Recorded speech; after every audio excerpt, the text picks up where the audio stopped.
그러면 어른에게만 어려운 것일까요? 파울 클레이 작품을 하나 더 보실까요? 작품을 보기 전에 이런 생각을 해보죠. 여러분들은 모두 음악을 좋아하십니다. 그렇죠? 그러면 그 음악은 어떻게 기록이 되나요? 물론 기록을 하면 어떤 분들은 녹음을 생각하시겠지만요. 사실 그것은 소리를 기록하는 것입니다. 음악을 기록하는 것이 아닌 소리를 기록하는 것이겠죠. 음악은 서로 약속된 기호들로 기록을 합니다. 그래서 오선지가 있고 그리고 높은 음자리표, 낮은 음자리표가 있겠죠. 그 다음에는 4분 음표, 8분 음표, 16분 음표 이런 음표들이 많이 들어있겠죠. 그리고 또 길이에 따라서 쉼표도 있을 수 있고 또한 셈, 여림표 이런 것들도 있을 수 있을 것입니다. 그것들은 모두 다 기호입니다. 서로가 약속한 기호들입니다. 그러기에 한 사람이 우선지에 작곡을 하면 다른 사람은 그 사람을 굳이 만나지 않아도 그 악보를 보고 연주를 하고 또한 노래를 부를 수 있습니다. 그런데 재미있는 것은 아무리 기호로 표시를 잘해도 연주자에 따라서 여지가 남는다는 것입니다. 보는 사람마다 똑같지 않다는 뜻이겠죠. 다시 말해서 연주자에 따라 다양한 해석이 가능하다라는 것을 알 수가 있습니다. 그래서 클래식 음악을 좋아하시는 분들은 누구의 그리고 누가 연주한 곡 이렇게 말씀을 하시는 분들도 있으시죠? 창조의 영역이 남겨지는 것입니다. 이렇듯 기호는 재미있습니다. 그 기호를 보면서 전달이 되면서도 또한 해석의 여지가 남는다는 것이죠. 또 어떤 것은 굳이 배우지 않아도 직관적으로 이해할 수 있다는 것입니다. 예를 들어볼까요? 여러분 도로 표지판 같은 거 그냥 그림만 보면 대략적으로 어떤 느낌을 표시하는 거다라는 것을 알 수가 있습니다. 굳이 글로 써놓지 않더라도 볼 수가 있습니다. 만약에 도로 표지판이 기호가 아닌 다 글로 되어 있다면 그 나라의 글을 모르는 사람은 그 도로에서 어떤 일이 벌어질까요? 글쎄요, 엄청난 혼란이 올 것 같습니다. 그런데 기호로 이렇게 도로판을 해 놓으니까 누구나 대충 짐작을 할 수 있는 것이겠죠. 지적인 화가 파울 클레는 그것에 아주 관심이 많았습니다. 그래서 기호를 응용을 해서 작품도 만들어내었습니다. 작품 르체른 근교의 공원을 다시 보시죠. 작품을 보는 방법은 정해져 있지 않습니다. 그런데 이번에는 이렇게 한번 해볼까요? 사전 지식을 갖고 보는 방식입니다. 제가 그 사전 지식을 드리도록 하겠습니다. 1938년 59세의 파울 클레는 스위스 르체른 근교의 한가한 공원 벤치에 앉아 있습니다. 옆에는 아내 릴리가 있습니다. 평생을 함께 해준 아주 고마운 사람입니다. 지금 파울 클레의 몸은 좋지 않습니다. 피부가 굳어지면서 면역력이 떨어지는 아주 희귀한 병에 걸렸습니다. 그런데 슬프게도 치료 방법이 없다고 합니다. 혼자서는 움직이기도 어렵습니다. 그래서 이렇게 아내와 함께 산책을 나왔습니다. 이제 앞으로 얼마의 시간이 파울 클레에게 남아있을지 모르겠습니다. 하지만 많지 않다는 것을 파울 클레도 잘 압니다. 공원에서 한참을 보내던 파울 클레는 작업실로 돌아왔습니다. 공원 벤치에서 본 것들을 하나하나 떠올리며 그려봅니다. 그런데 눈에 들어온 것을 똑같이 재현하며 그리는 것이 아닙니다. 자신이 너무나도 연구하고 그리고 관심을 갖고 있는 기호로 변환을 시켜서 기록하는 방식이죠. 공원의 풍경들이 기호가 되어서 화면에 들어가기 시작합니다. 그리고 완성되었습니다. 루첼은 근교의 공원입니다. 자, 이제부터 그가 남긴 기호들을 한번 찾아보겠습니다. 물론 제 방식입니다. 여러분도 각자의 자신의 방식으로 찾아보셔도 좋을 것 같습니다. 저와 다른 의견이 있으셔도 좋습니다. 다양한 해석이 가능한 것이 바로 기호니까요. 저는 이 그림을 그림 아래에서부터 한번 보도록 하겠습니다. 저는 이 아래에 이것이 보입니다. 유모차를 타고 있는 아이의 기호가 보입니다.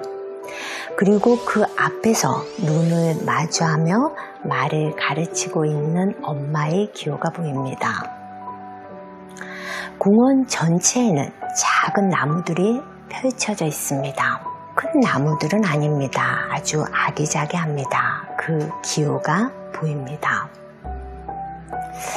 나무들이 검은 선으로 표현됐다고 해서 잎이 없다고 해서 겨울은 아닙니다.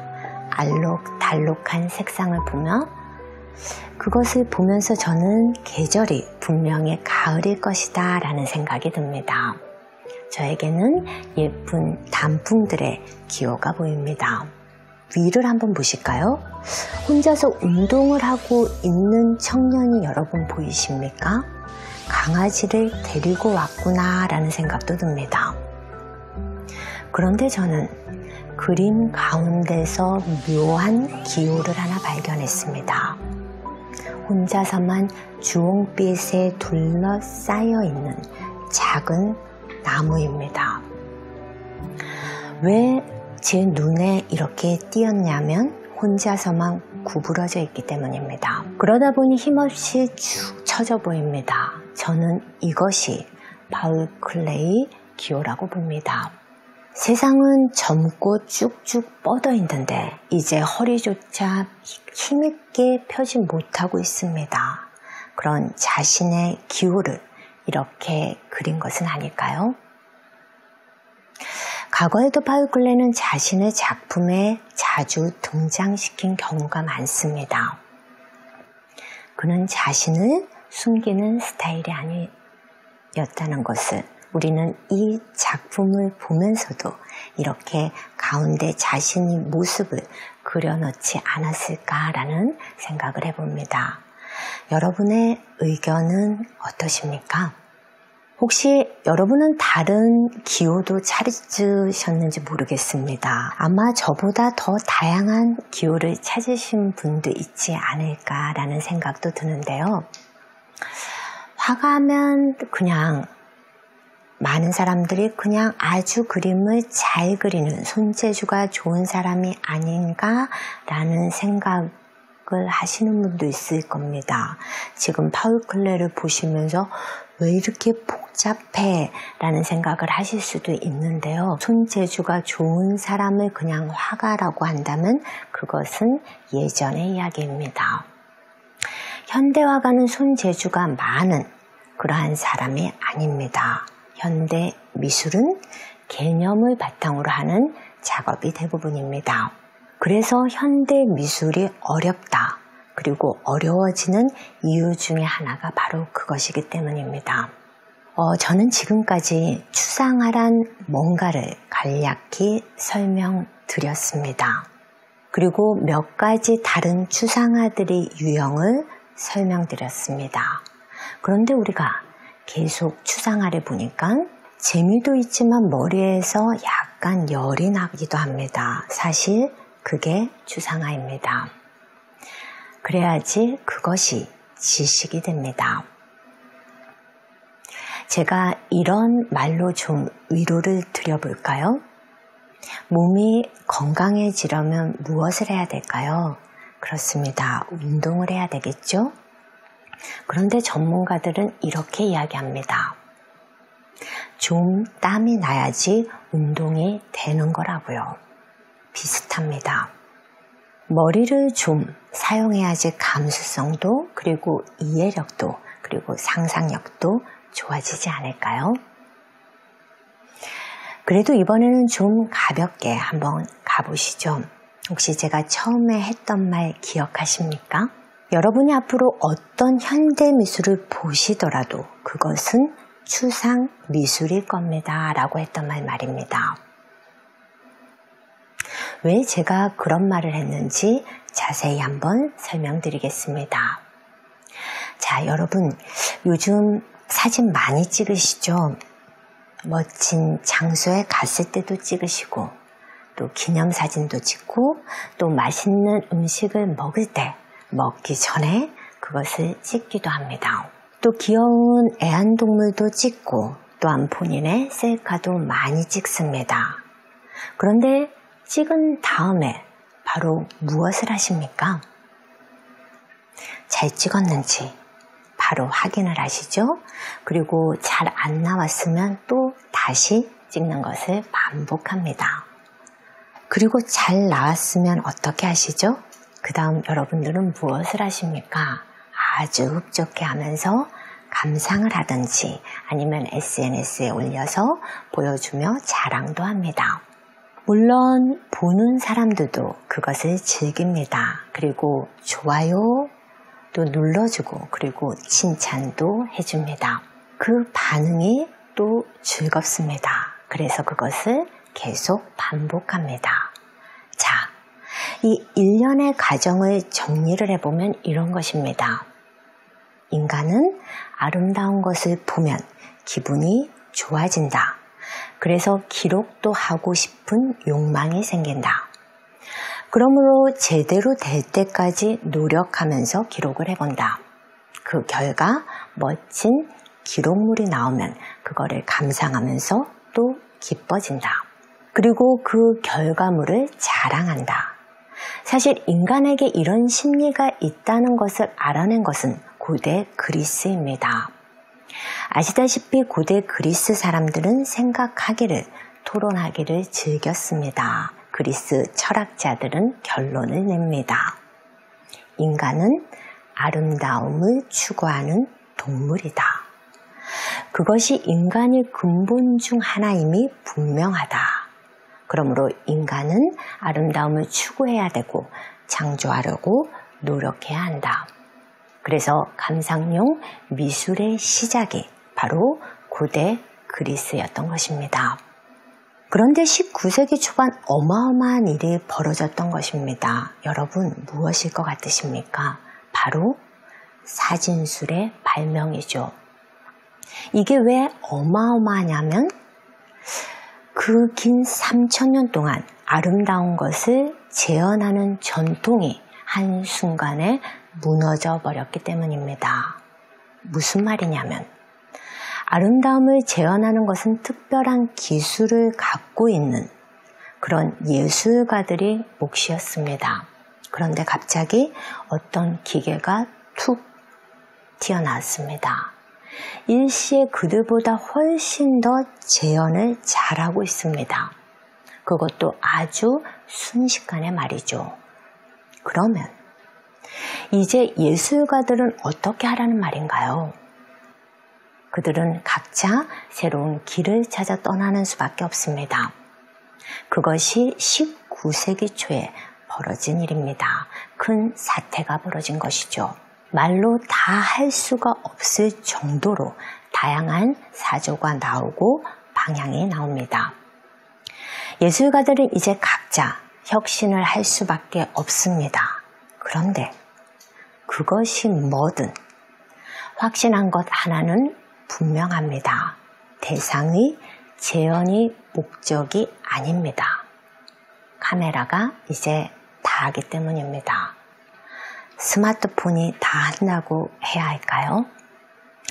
이제 여러분들 스스로가 모두 예술가이신 겁니다. 예전으로 보면 딱 그렇습니다. 아름다운 모든 것을 재현하고 그리고 계시지 않나요? 그래서 제가 넓은 의미로 볼 때 현대미술은 모두 추상 미술이 될 수밖에 없다고 말씀드린 것입니다. 결론적으로 왜 현대미술이 어려울 수밖에 없는지 이제 여러분 조금 이해가 되시죠?